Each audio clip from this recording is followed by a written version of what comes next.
Hello people, this is Sakshi. Welcome to the channel PNS Teachers. Thank you so much for clicking on this video. So we have completed 6 days of our preparation and this is the day 7 of our target and of our crash course. So for today we will be completing 3 chapters at least, including 1 chapter of physics and 2 chapters of biology section. आप लोगों को preparation थोड़ी ज़्यादा serious way में करने की बहुत ज़्यादा ज़रूरत है because अब हमारे पास 1.5 month है जो कि remaining है और इस टाइम में हमको हमारे सारे चैप्टर्स को कंप्लीट करना है. Plus we will also be needing to revise all of these things and all the chapters that we have read and understand it, including we have make the notes out of it too. So हमें ये सारी चीजों को 3 से 4 बार revision का time भी देना है. So the chapters for the biology section is firstly we will be completing the chapter. Its name is chemical coordination and integration. आप इस चैप्टर को डिटेल में स्टडी करने वाले हैं because every coordination and integration is important और सारी चीजों के, सारे ऑर्गन्स के, सारे ग्लैंड्स के, सारी चीजों के आपको रिलेशंस पता होने चाहिए, उनके फंक्शंस पता होना चाहिए. कभी कभी डायग्राम और डायग्रामेटिकल रिप्रेजेंटेशन दिया होता है और आपको वो डायग्राम में क्या चीज है और उस पर्टिकुलर जो लेबलिंग है उसका क्या फंक्शन है, ये सारी चीजें भी पता होनी चाहिए. So you must be reading all these things very seriously, including you will be practising the diagrams too. ये सारी चीजें आपको आगे भी हेल्प करने वाली है. आप जब फर्स्ट ईयर में बीएससी नर्सिंग कोर्स ज्वाइन करेंगे तब भी ये सारे चैप्टर्स आपको काम आने वाले हैं and that time will be coming very shortly because you will be selected now. So आपको ये सारी चीजें जल्दी से जल्दी कंप्लीट करनी है ताकि हम अपनी प्रिपरेशन को आगे बढ़ा पाए और आगे भी अपनी प्रैक्टिस को कंटिन्यू रख पाए. So you will be completing this chapter.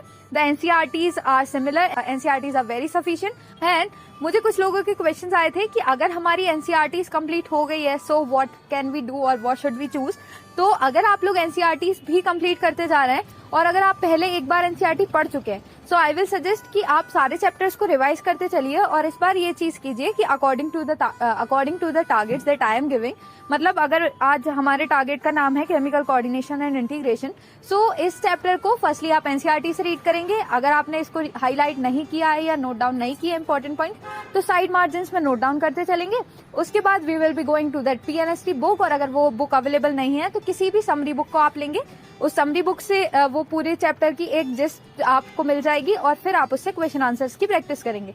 अगर आपके पास नीट से रिलेटेड और अदर बुक्स भी प्रेजेंट है तो you can choose them too. After this the second chapter that we will be studying is class 11th again which is the plant kingdom. आप लोगों को बॉटनी सेक्शन में भी बहुत ज्यादा ध्यान देना है because at my time the time is very less और मेरे बॉटनी में जूलॉजी से कम मार्क्स थे. तो मेक श्योर कि आपके पास अगर ये 1.5 महीना है और अगर 1.5 महीने से ज्यादा भी हमें मिलता है तो हमें बहुत ज्यादा बेटर स्कोर करना है.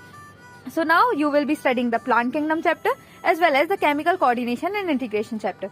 So at that time the task for physics or the targets for physics is you have to complete a class 12 chapter which is dual nature of matter and radiation. ये chapter theoretical chapter है. आपको इससे related थोड़े से formulas हैं उनको याद रखना है और आपको ये सारे चैप्टर के जो क्वेश्चन आंसर्स हैं आप या फिर गूगल पे सर्च कीजिए question answers plus chapter name including the MCQ questions और चैप्टर वाइज एमसीक्यू क्वेश्चंस अगर आप एंटर करेंगे गूगल पे सो you will get the chapter wise question answers of that particular chapter which is here dual nature of radiation. तो ये सारी चीजें आप याद रखिए, सारी चीजों को फॉलो करिए and we have to get selected. So make sure that you are doing all these things. The 3 chapters or the 3 topics that we will be completing today is chemical coordination and integration, plant kingdom, as well as the dual nature of radiation and matter.